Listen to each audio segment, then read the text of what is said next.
Hello guys, for today's video, pupunta nga pala tayo ng Ajman. Bali katuloy lang pala nito guys yung vlog number 3 natin. Pagkatapos natin sa beach nag-iya si ate na dumiretso na ng Ajman.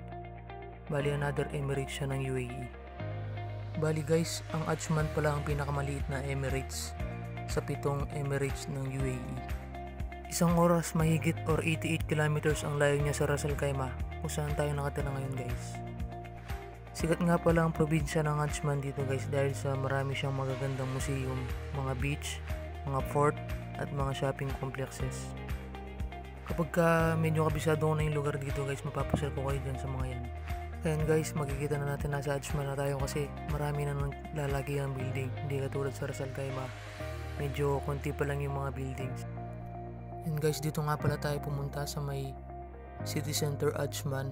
Ngayon papasok na tayo ng parking lot. Hanap lang tayo na mapag-park. Guys, nakarating na tayo dyan. Yun nga pala yung ate ko yung naka-blue.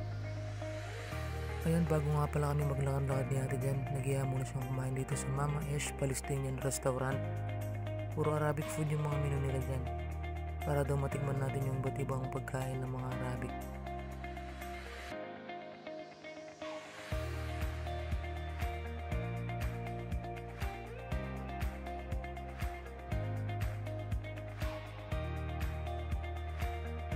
Ayun nga pala yung FB ni ate. Pag-follow and like na lang guys. Salamat.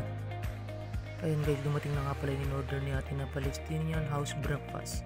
Meron na siyang 2 boiled eggs na bulsi cheese, beef mortadella, za'atar, pizza paste, 2 brown breads at saka vegetables.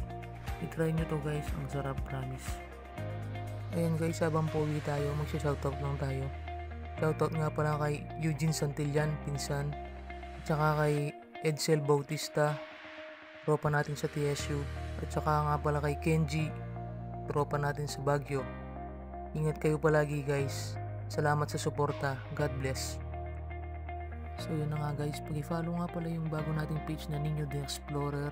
And thank you for watching. Please like, comment, and share. Bye. Peace.